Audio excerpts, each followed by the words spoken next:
Una de las características más destacadas de Belneo es su base de datos. Aquí podemos ver una representación visual de la relación de las tablas de una aplicación, lo que denominamos esquema. En el esquema vemos la tabla de facturas de venta que, por ejemplo, tiene una línea azul que la une al cliente. Esto determina que una factura conocerá a su cliente a través de este campo, el campo puntero a maestro, y también lo tiene indexado. De la misma forma, vemos cómo hay una línea roja que une el cliente con las facturas, es decir, que un cliente, por el mero hecho de que hay un índice en la tabla de facturas, es capaz de crear una relación enlace plural. Nosotros, en nuestra aplicación, podemos navegar desde un cliente a sus facturas, de una factura a sus líneas de venta, y de la línea de venta podríamos ir a sus artículos, en este caso a su artículo, y desde el artículo a las líneas de venta y las líneas de compra del mismo, y así sucesivamente, es decir, podemos navegar por la información a través de las relaciones que hemos creado. Vamos a verlo en ejecución. Cuando ejecutamos nuestra aplicación Belneo, si por ejemplo accedemos a la lista de artículos, desde un artículo puedo acceder a todas sus compras y a todas sus ventas. En esas ventas, si hago doble clic en cualquier línea, me muestra la factura.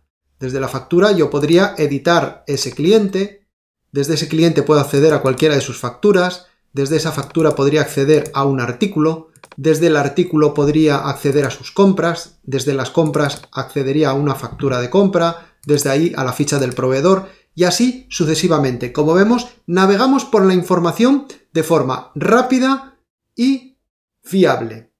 ¿Y esto cómo se programa? Pues si ahora volvemos a nuestro editor, veremos cómo desde la parte de proyecto de aplicación, el artículo tiene un formulario que tiene varias pestañas y dentro de esas pestañas tiene un subformulario con las líneas de compra, por ejemplo. Esas líneas de compra, ¿cómo se cargan? Pues de forma muy sencilla, con un proceso que si lo edito veremos cómo apenas tiene 2 líneas de código y de forma natural, con un lenguaje en español, cargar plurales, me permite cargar los plurales de un artículo, que son o sus líneas de compra o sus líneas de venta. Y de esa forma, una vez obtenidas, las devolvemos. Así es como se ha programado toda la carga de listas plurales que veíamos en el ejemplo que acabamos de ejecutar. Otro ejemplo de la potencia de la base de datos son los contenidos iniciales. Si volvemos a ejecución, podemos observar cómo si yo creo un nuevo registro, por ejemplo, en la tabla de facturas de venta, por defecto me aparece una fecha. Vamos a ver luego cómo hemos programado ese contenido inicial. Y si grabo una línea nueva, vemos cómo asume la cantidad 1 y al moverme al artículo, si yo aquí elijo un coche, evidentemente me aparece su precio en la columna precio aquí a la derecha. Sin embargo, yo puedo cambiar de artículo y vemos cómo me cambia el precio. Es decir, que de forma automática, al seleccionar el artículo diferente, me cambia el precio correspondiente a esa línea. Vamos a ver cómo se programa eso en la base de datos.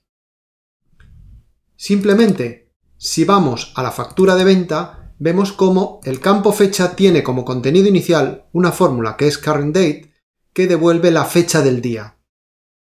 De la misma forma veíamos cómo al grabar una línea de venta, la cantidad asumía por defecto el valor 1. Lógicamente, nosotros podemos modificarlo y quedará guardado el que el usuario grabe. Y en el campo precio podemos observar la potencia de las relaciones permanentes de la base de datos de Belneo, donde vemos cómo asume el precio de venta del artículo. Es decir, que si damos al botón de asistente, vemos cómo una línea de venta conoce su factura, su cabecera, esta conoce su cliente y del cliente podríamos coger cualquier información. Es decir, que podemos navegar a través de la información sin programar.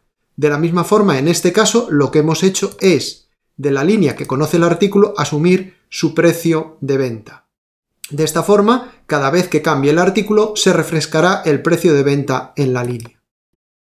Una de las características más espectaculares de la base de datos de Belneo y que nos aporta funcionalidad sin necesidad de escribir código, lo cual facilita la mantenibilidad de nuestras aplicaciones, son las actualizaciones. La base de datos de Belneo permite que las tablas tengan diferentes triggers, pero a la hora de hacer cálculos se suele utilizar las actualizaciones que son muy potentes. Vamos a verlas primero en ejecución.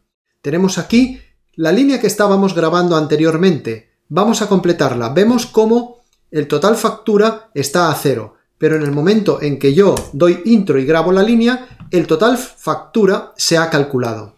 Si yo cambio la cantidad y pongo 100, veremos cómo automáticamente se refresca ese total factura. Pero no solo el total factura. A su vez, si vamos a los artículos, podemos observar cómo la cantidad de artículos Audi R8 vendidos son 1.007.146. Es decir, hay 100 unidades aquí vendidas. Y por ejemplo, podríamos cambiarlo por el anterior, que es 1.005.182. Pues vamos a ver cómo la base de datos de Belneo nos permite de forma directa cambiar las unidades. En lugar de 100 vamos a poner 200, pero además en lugar de este vehículo vamos a cambiarlo por otro modelo. Al dar intro, no solo lógicamente nos ha cambiado el total factura, sino que además si vamos a los artículos podremos observar cómo aquí hay 100 unidades menos y aquí hay 200 unidades más. Es decir, que deshizo con los datos antiguos y rehizo con los nuevos. ¿Esto cómo está programado? Pues si volvemos a nuestro editor y a nuestra tabla de líneas de venta, veremos cómo existe una actualización a la factura de venta. En esa actualización se ha declarado que el total factura sea la suma del campo importe de las líneas. Simplemente esto, nosotros le decimos lo que tiene que hacer por alta y él ya sabe y deduce lo que tiene que hacer por baja y por modificación. Por eso se recalcula de forma automática. Pero además, en el caso de los artículos, tenemos que las unidades vendidas se iban acumulando en función de la cantidad de la línea. De tal forma que cuando cambiamos la cantidad y el artículo, deshizo con el artículo viejo y la cantidad vieja, es decir, restó esa cantidad al artículo viejo y acumuló la nueva cantidad al artículo nuevo que habíamos grabado en la línea de venta.